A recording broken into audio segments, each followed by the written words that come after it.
Elders Corner. My people, welcome to Elders Corner TV News. And me, Eda 101, they talk the news today. Before we go into the news, make I give you the news headlamp. Education style for Africa.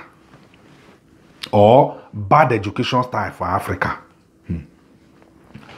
Many people don't talk, say the reason why African nations no gree develop now because say the leaders they corrupt, they tribalized, now be tribalism and political issues now make Africa no gree develop.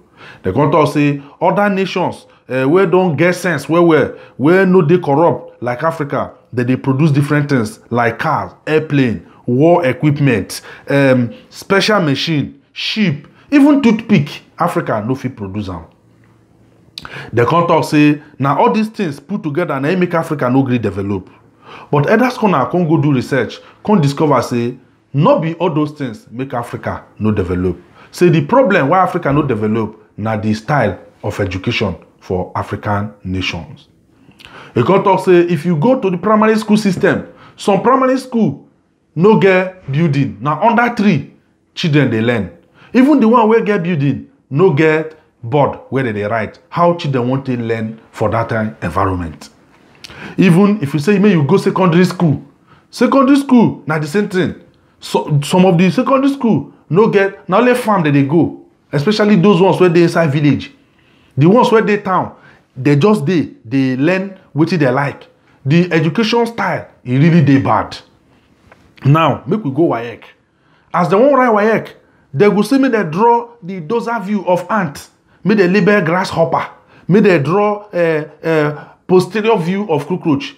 Because they draw different ant and different animal, different things where no make sense. Why their meat where they write WAEC for China, they draw machine, they draw motor, and they pass of engine and special machine that they draw and they know how they work.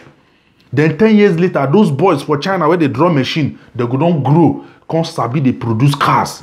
They produce design Lamborghini, they produce them, and different special cars, different special equipment. Why African leaders go come they advise their counterpart for Africa say as work no day, make una go do agriculture so that una go dey self-employed. Una see the problem? You see where the problem dey? Even for university. So universities lecture, they go on. Students go dey window, they receive lecture. Somewhere they inside the hall, go sit down for ordinary ground. How you think say they go know what they learn? College of Education. Some people they do for one semester, they go do 13 courses. How they want to know the book. But for developed world, it gets some courses where they know the right exam.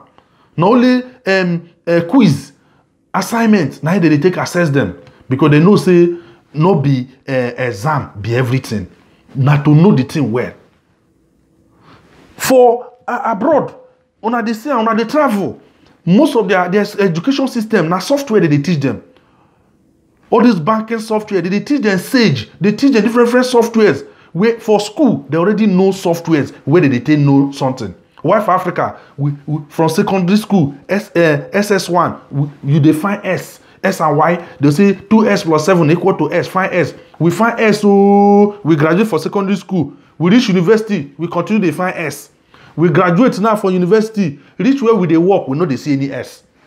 People where they work for inside bank, now money they find. Debit and credit, now they do. They no see S. But for developed world, one at the same on our children, they know they find S. Now software that they teach them. See, make una change the style of education for Africa.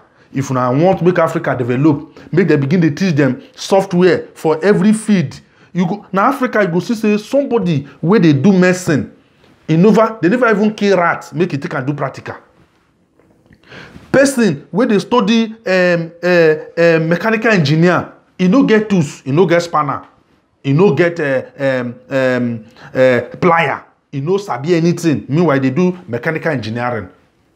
The one where they do electrical, he no sabi how they combine 2 wire. Una see where African problem for start. So the problem of Africa no be just corruption.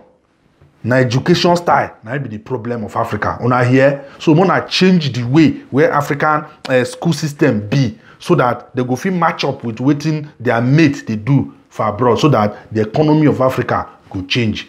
Because now only Africa, person go day class, they go teach and say 2 plus 2 na 4. For class work, they will give an assignment, say 2 times 2 na waiting. In go put 2 times 2, 4. But for exam, they'll come tell and say, plane travel from Lagos, come go Abuja. They can travel from Abuja, go Meduguri. What will be the angle of elevation where you travel? Now that point teacher for class. You know, go teach different thing, bring exam different, you go confuse people, they will graduate, they don't know what they read for school. Now you make Africa be the way it be. My people, now so the news reach. Now African leader will they tell, may they change the style of education, make Africa for grow. My people, now so the news be. But before we go come out, make we go Elders Dictionary. You don't think when I dey talk this thing, say, na only time it go take stammerer will pronounce Papa name. If you're smart, you go know the meaning of what I talk. I beg wanna follow us for our social media, for Instagram and Facebook, and this YouTube video where they watch now. Make sure say you subscribe and share them, make other people for see them.